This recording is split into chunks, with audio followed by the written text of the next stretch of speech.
Hello friends, welcome back to our channel. কেমন আছো তোমরা সবাই? আশা করছি তোমরা সবাই ভালো আছো আর আমরাও ভালো আছি। আজকে কিন্তু রথযাত্রা, তো সকলকে জানাই রথযাত্রার অনেক অনেক অনেক শুভেচ্ছা।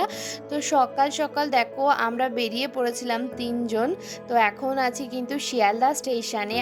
আর আমরা তিনজন বেরিয়েছিলাম একসাথে ঠিকই, কিন্তু তিনজন কিন্তু একই জায়গায় যাব না। আমি আর অত্রিকা কিন্তু যাচ্ছি বারাসাতে, মানে আমার বাপের বাড়িতে। আর অত্রিকার বাবা কিন্তু আমাদেরকে শিয়ালদা স্টেশনে বারাসাত লোকালে বসিয়ে দিয়ে এখন যাচ্ছে অফিসে। আর এদিকে দেখো অত্রিকা কিন্তু ট্রেনের মধ্যেই নাচানাচি শুরু করে দিয়েছে আর শুধু জ্বালাতন করছে কখন ট্রেন ছাড়বে, কখন পৌঁছাবো।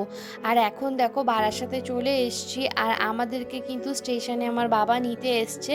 আর বাবাকে দেখা মাত্রই অত্রিকা দাদানের কোলে উঠে গেছে, তো কোলে করেই এখন পুরো রাস্তাটা যাবে। তো চলো বাড়ির দিকে যাওয়া যাক। মামার বাড়িতে আসার পর কিন্তু অত্রিকার স্নানও হয়ে গেছে আর এখন দেখো বসে বসে টিভিতে কার্টুন দেখছে। তো ভাবছি এবার ওকে একটু ভাত খাইয়ে দেবো, ভাত খাইয়ে একটু ঘুম পাড়িয়ে দেবো। এখন দেখো বিকাল হয়ে গেছে আর আমরা কিন্তু বসে গেছি রথ সাজাতে। আর এটা কিন্তু মানে এবারে কেনা না, এটা আগের বারের রথ, মানে 2 বছর আগের রথ। তো এটাকেই একটু হালকা ফুলকা ডেকোরেশন করে নিচ্ছি যাতে ও রথটা টানতে পারে। তো চলো ঝট করে আমরা ডেকোরেশনটা করে ফেলি, তারপর তোমাদেরকে দেখাবো কেমন কি ডেকোরেশন দেখো করা আমাদের হলো। জগন্নাথ ঠাকুর একদম রেডি হয়ে গেছে, ঠাকুরের প্রসাদও দিয়ে দিয়েছি আর অত্রিকাও রেডি।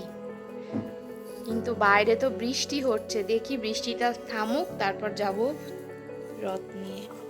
তো দেখো আমরা জগন্নাথকে নিয়ে দাঁড়িয়ে আছি, রথ নিয়ে দাঁড়িয়ে আছি গেটের সামনে, কিন্তু বৃষ্টি হচ্ছে। এভাবে পুরো গেছিল উল্টে। ঠিক আছে, দেখো জগন্নাথের প্রসাদ জগন্নাথকে ধরে আছে। কিন্তু বৃষ্টি হচ্ছে বাইরে, ক্যামেরাতে বোঝা যাচ্ছে না, কিন্তু বাইরে ভালোই জোরে বৃষ্টি হচ্ছে। কি করব ভাবছি এখন, হয়তো ঘরের মধ্যেই টানতে হবে রথটা। এই দেখো ইনাও এসছে আর আমাদের অত্রিকা একদম রেডি, জগন্নাথও রেডি, কিন্তু বাইরে হচ্ছে বৃষ্টি। আর সাথে করে বৃষ্টি আমরা গেটের সামনে দাঁড়িয়ে আছি, এই দেখো তোমরা বাইরে বৃষ্টি হচ্ছে।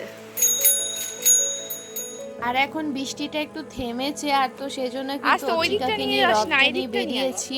এই আর দিকটা নিয়ে আয়, এখন ওই দেখো দিকটা নিয়ে যাস অত্রিকা না। রিহিনা দুজন মিলে রথ টানছে আর আমি কিন্তু ভিডিওটা করছিলাম।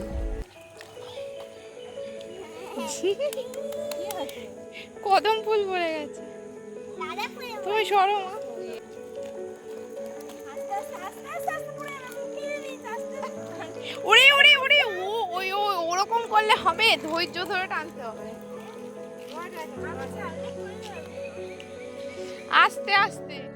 তো আমরা বেশিক্ষণ কিন্তু রথ টানতে পারিনি, কারণ আবার বৃষ্টি নেমে গেছিলো। তো এই 20-25 মিনিট মতো ছিলাম রাস্তাতে। তো তার মধ্যেই দুজন এসেছিল রথ প্রণাম করতে, মানে জগন্নাথ ঠাকুরকে প্রণাম করতে। আর কিন্তু ঠাকুরকে একজন 20 টাকা একজন 5 টাকা দিয়ে গেছে। তো অত্রিকার ভাবনা এখন যে ওই টাকাগুলোকে নিয়ে ও কী করবে। তা আমার মা বললো তুমি খাবার খেয়ে নেবে, খাবার কিনে খেয়ে নেবে।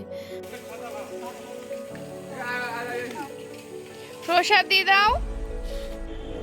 রেলগাড়ি ঝামাঝম চড়ে গেল রেলগাড়ি ঝামাঝম এখন দেখো অত্রিকা ছাদে চলে এসেছে রথটাকে নিয়ে। আর ছাদের মধ্যে যেহেতু জল আছে, তো জলে পা দিয়ে ঘুরতে বেশ মজা পাচ্ছে, কখনো রথটা নিয়ে ঘুরছে কখনো নিজেই ঘুরছে। তো চলো আজকে ভিডিওটা এখানেই শেষ করলাম। আমাদের ভিডিওটা কেমন হচ্ছে একটা কমেন্টস করে জানিও আর আমাদের চ্যানেলটাকে সাবস্ক্রাইব করে আমাদের পাশে থেকো। তো চলো আজকের মতো tata, bye bye, thanks for watching.